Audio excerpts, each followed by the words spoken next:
Naman ako at ito, importante ito, makinig kayo ha. Hindi lang ito para sa mga ordinaryong tao na gustong makiusyoso para sa rally na yan. Maging ito, ang paalalang ito ay sa mga INC na rin na walang kaalam-alam, walang kamuang-muang sa mga pwedeng mangyari. Tandaan nyo, ito ay A1 information, okay? Galing na po to sa intelligence, okay? Alam na rin po ito ng AFP, even ng PNP. So ngayon, ang gagawin ko lang is i-reveal na ito sa inyo para alam ninyo, okay?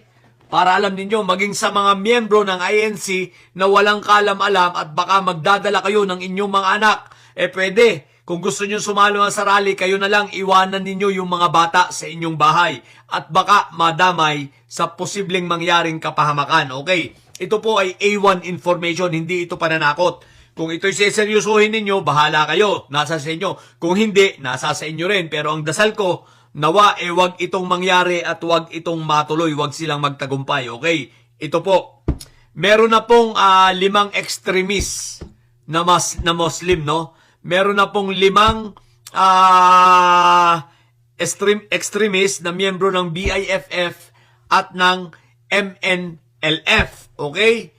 At ng ISIS. ISIS. Na nandito na. Nasa area na ng Quiapo.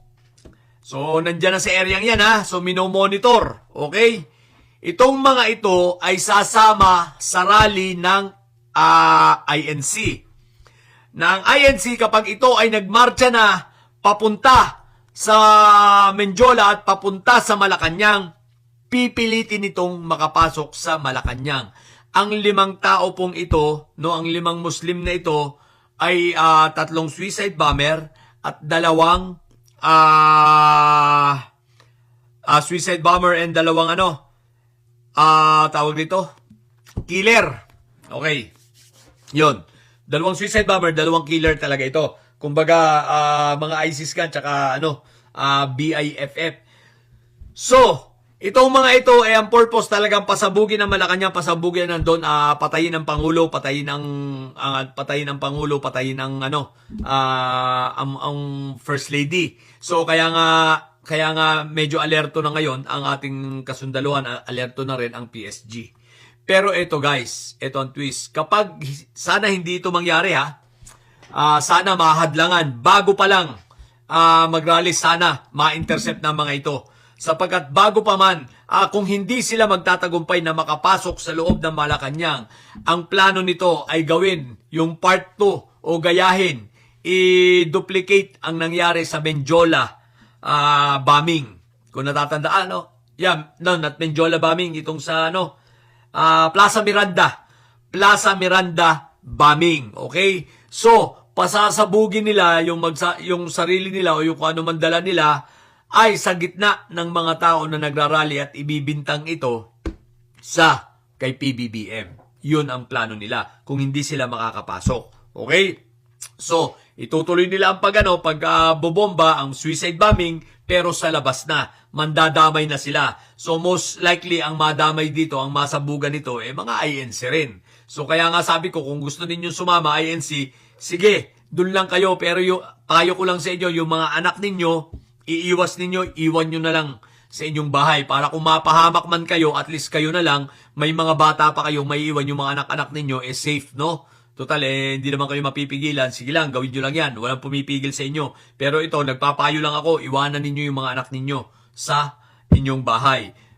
Hindi ko sinisiraan, pero ito ay A1 information. Buhay ang nakasalalay dito, no? So, mag-rally kayo kung gusto ninyo.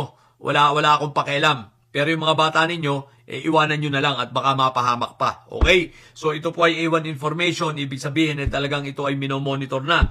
So, nawa ay hindi ito matuloy ang masamang planong ito. Okay? Na dito sa Muslim.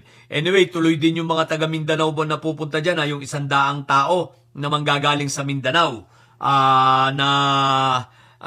Mga tao rito, sa tao nila Pulong sa Mindanao, babiyahe dyan. Papunta ng Maynila, tuloy na tuloy yun. Okay? So yun lang po, mag-iingat po kayo sa rally Kaya yung mga hindi dyan INC, wag na kayong sumama.